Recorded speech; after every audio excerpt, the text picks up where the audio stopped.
तो दोस्तों गोल्डबर्ग को आखिरी मुकाबले में हार का सामना करना पड़ा है। जी हां दोस्तों, आपको बता दें Gunther versus Goldberg Saturday Night's main event का मेन इवेंट, और इसमें गोल्डबर्ग और गुंथर का मुकाबला हुआ। गोल्डबर्ग के करियर का ये आखिरी मुकाबला था, लेकिन दोस्तों दुख की बात यह है कि आखिरी मुकाबले में गोल्डबर्ग को हार का सामना करना पड़ा है। एक कमाल की एंट्रेंस और एक कमाल का 28 सालों का करियर गोल्डबर्ग का यहां पर हो चुका है खत्म। WCW से WWE तक बहुत ही कमाल और शानदार करियर रहा है। आइकॉन रहे हैं, WWE के हॉल ऑफ फेमर हैं और greatest of all time. Goldberg की स्पीच भी हमने देखी दोस्तों मैच खत्म होने के बाद। गुंथर और गोल्डबर्ग ये मुकाबला, ये जानते हैं कि क्या क्या हुआ इस मुकाबले में। दोस्तों जब ये मुकाबला शुरू हुआ तो गोल्डबर्ग को सबसे ज्यादा यहाँ पर हाइप थी, बहुत ज्यादा लोग सपोर्ट कर रहे थे गोल्डबर्ग को, और वहीं गुंथर को हीट का सामना करना पड़ रहा था, गुंथर को बू का सामना करना पड़ रहा था। स्टार्टिंग में हमने देखा गोल्डबर्ग काफी ज्यादा भारी दिखे इस मुकाबले में। ये मुकाबला तकरीबन 5 मिनट तो चला है दोस्तों, 5 मिनट से ज्यादा ये मुकाबला रहा। कई लोगों का सवाल था कि शायद 1 या 2 मिनट का मुकाबला होगा, लेकिन 5 मिनट से ज्यादा ये मुकाबला रहा।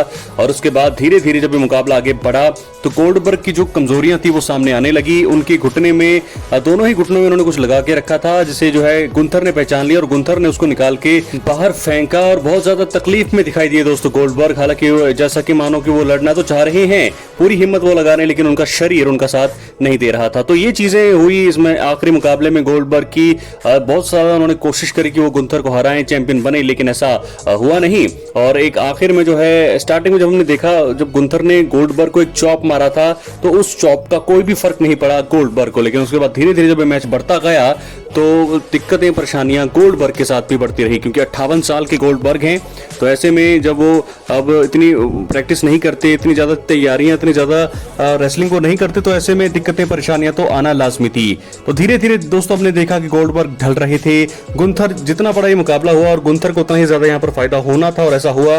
अगर तेजी दिखाते गोल्डबर्ग, स्टार्टिंग में ही गोल्डबर्ग हरा सकते थे गुंथर को, ये तो सब लोगों का मानना था। अगर गोल्डबर्ग शुरुआत में ही स्पीयर कनेक्ट कर देते, जैक हैमर लगा देते, तो शायद गुंथर हार जाते। अगर ये 1 या 2 मिनट का मैच होता तो गोल्डबर्ग यहाँ पर जीत सकते थे, लेकिन मुकाबला धीरे धीरे जैसे बढ़ता गया गोल्डबर्ग की कमजोरियां, गोल्डबर्ग की जो तकलीफें हैं वो सामने आने लगी, क्योंकि उनका घुटना काफी ज्यादा कमजोर था।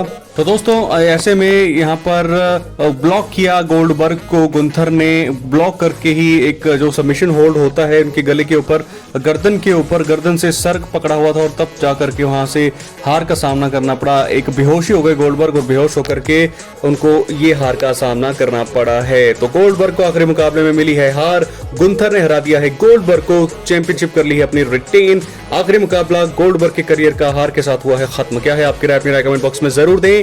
चैनल पर नए सब्सक्राइब करने के बाद ऑल पर क्लिक करें, क्योंकि फ्री है और यहाँ आपको हर प्रकार की रेसलिंग जगत से जुड़ी हुई तमाम जानकारी मिलती है। तो ऑफिशियली ओवर हो चुका है करियर गोल्डबर्ग का, रिटायर वो हो चुके हैं। तो ऐसे में रिटायरमेंट कैसी रही, क्या आपको लगता है कि ये सही बुकिंग थी? क्या गोल्डबर्ग को हार के लिए ही बुक किया जाना चाहिए था? तो दोस्तों इसका जवाब है हाँ, क्योंकि गोल्डबर्ग जो है जीत भी जाते अगर चैंपियनशिप, तो वो उसके बाद क्या करते, क्योंकि उनका ये आखिरी मुकाबला था, उसके बाद वो रिटेन नहीं कर सकते थे। तो ऐसे में गोल्डबर्ग को मिली है हार का सामना। अगर सेथ रॉलिंस कैश इन करते, जैसे कि मैं कल बता रहा था, तो गोल्डबर्ग जीतते, कैश इन करते सेथ रॉलिंस, तो और भी बढ़िया ये प्लान होता, लेकिन ऐसा नहीं हुआ। तो दोस्तों क्या है अपनी राय कमेंट बॉक्स में जरूर दें। अब बात हम करेंगे सेथ रॉलिंस और LA नाइट का मुकाबला भी हमने देखा सैटरडे नाइट्स मेन इवेंट में, जिसमें जीत हुई है LA नाइट की। बहुत ही कम बैटिंग ओवर्स में बताया जा रहा था कि जीत होगी सेथ रॉलिंस की, क्योंकि वो हील का किरदार निभा रहे हैं, ग्रुप उनका बहुत तगड़ा बन रहा है। उसके बावजूद भी यहाँ पर सेथ रॉलिंस को हार का सामना करना पड़ा है, और कारण है उनकी इंजरी।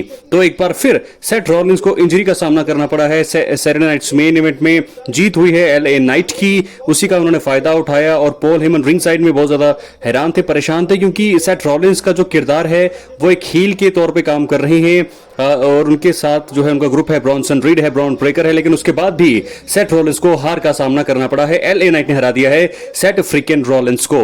तो ऐसे में बहुत बड़ी हार है, उनकी इंजरी अब हो गई है पैरों में। मुझे लगता है कि जो पहले उनको इंजरी थी वही एक इंजरी दोबारा से हुई है, और ऐसे में सेथ रॉलिंस की इंजरी कितनी लंबी होने वाली है ये फिलहाल अभी वक्त ही बताने वाला है। तो इस हिसाब से देखा जाए तो रोमन रेंस की वापसी का भी अब जो प्लान है वो थोड़ा कैंसिल किया जा सकता है, या फिर उनकी स्टोरी को किसी और के साथ बिल्ड किया जा सकता है अगर सेथ रॉलिंस यहां से चले जाते हैं। सेथ रॉलिंस इंजरी के चलते अगर बाहर हो जाते हैं कुछ दिनों के लिए, तो रोमन रेंस की वापसी पर इस पर बड़ा फर्क पड़ेगा, और मुझे लगता है कि रोमन रेंस की जो वापसी अब होगी वो हो सकती है किसी और स्टोरी में उनको इन्वॉल्व किया जा सकता है। तो सेथ रॉलिंस को हार का सामना करना पड़ा है, हरा दिया है यहाँ पर एलए नाइट ने। बहुत ही अच्छा मोमेंटम यहाँ पर मिल चुका है एलए नाइट को।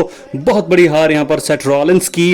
और लेकिन अब इंजरी को लेकर के सवाल खड़े हो रहे हैं कि कितनी इनकी इंजरी है, उस पर जो है बात अभी करना आगे के एपिसोड्स में मैं आपको बताऊंगा कि किस प्रकार जो है अब सेथ रॉलिंस वापसी कर सकते हैं, क्या है उनकी इंजरी की अपडेट। बहुत ज्यादा यहाँ पर फिलहाल सैटरडे नाइट्स मेन इवेंट में उनको बहुत ही बड़ी हार का सामना करना पड़ा है इंजरी के कारण। तो एलए नाइट की जीत हुई है, यह था दूसरा मुकाबला। अब हम बात करेंगे अपने तीसरे मुकाबले की। तो दोस्तों तीसरा जो मुकाबला हुआ है वो यूएस टाइटल के लिए हुआ है। जिमी ऊसो के सामने थे सोलो सिकोआ। सोलो सिकोआ ने अपने टाइटल को आसानी से रिटेन कर लिया। जैसे कि मैंने आपको बताया था, उनकी ब्लड लाइन के जो मेंबर्स थे वो आए और उन्होंने हरा दिया यहाँ पर जिमी ऊसो को, जो कि बिल्कुल क्लियर था कि इसमें जीत होगी सोलो सिकोआ की, वही हुआ। लेकिन बड़ी बात यह रही कि स्टिल चैंपियन तो सोलो सिकोआ ही है, लेकिन जेकब फाटू का रिटर्न हमने देख लिया है। जेकब फाटू आए, जेकब फाटू ने आकर के सबको धराशायी किया। लास्ट में टाला टोंगा के साथ उनका एक ब्रॉल हुआ जिसमें जीत जेकब फाटू की हुई एंड में। और जेकब फाटू इज बैक, और देखना होगा कि अब आगे जाकर के ये राइवलरी किस प्रकार आगे बढ़ने वाली है। क्या यहाँ पर इस स्टोरी में कौन कौन से जो है सुपरस्टार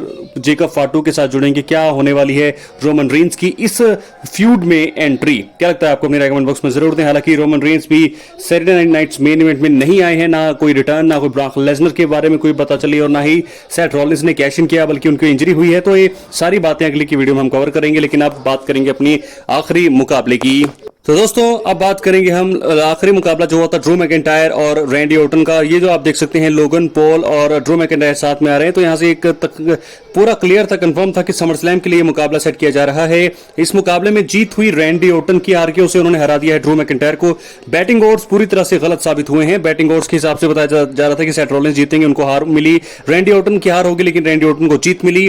बैटिंग ओड्स पूरी तरह से गलत साबित हुए हैं। और गोल्डबर्ग को बताया जा रहा था कि गोल्डबर्ग तो हारेंगे ही, और वो हारेंगे ही, लेकिन फिलहाल जीत हुई है। दो बड़े उलटफेर, रैंडी ऑर्टन को जिताया है और साथ के साथ जिताया है यहां पर एलए नाइट को, जो कि बैटिंग ओड्स में इसके उल्टे उनको दिखाया गया था। तो ऐसे में दोस्तों 4 मैचों के बारे में सारी डिटेल मैंने आपको बता दी है, सारा रिजल्ट बता दिया है कि कौन कौन जीता है चारों मैचों को।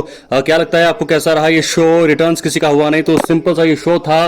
और अब समर स्लैम 2025 के लिए एक टैग टीम मुकाबला कंफर्म कर दिया है, ऑफिशियल कर दिया है। तो बहुत ही बड़ा मुकाबला ये होगा, Randy Orton, Jelly Roll versus Drew McIntyre और लोगन पॉल। समर स्लैम में ये टैग टीम मुकाबला हो गया है बुक। तो लगता है कि बहुत ही तगड़ा ये मुकाबला होने की उम्मीद है। हालांकि ड्रू मैकिंटायर, लोगन पॉल ज्यादा ताकतवर दिख रहे हैं, जेली रोल इतनी नहीं है, लेकिन देखना होगा कि इस मुकाबले में किसको जिताते हैं। 4 बड़े मुकाबले, 4 बड़े मुकाबलों के रिजल्ट मैंने आपको बता दिए हैं। गोल्डबर्ग का रिटायरमेंट हो चुका है ऑफिशियल, रोमन रेंस की वापसी नहीं हुई, और ना ही वापसी हुई है ब्रॉक लेसनर की, और ना ही कुछ हमें ऐसा देखने को मिला जिससे कुछ शॉकिंग हमें देखने को मिला। लेकिन एक शॉकिंग चीज हुई, सेथ रॉलिंस को हार का सामना करना पड़ा, उनकी इंजरी हो गई है, और साथ के साथ गोल्डबर्ग को भी हार का सामना करना पड़ा है उनके आखिरी रिटायरमेंट मुकाबले में। क्या लगता है आपको? अपनी राय कमेंट बॉक्स में जरूर, चैनल पर नए सब्सक्राइब करें दोस्तों। मिलते हैं तब तक अगले वीडियो में बड़ी जल्दी। बहुत बहुत धन्यवाद।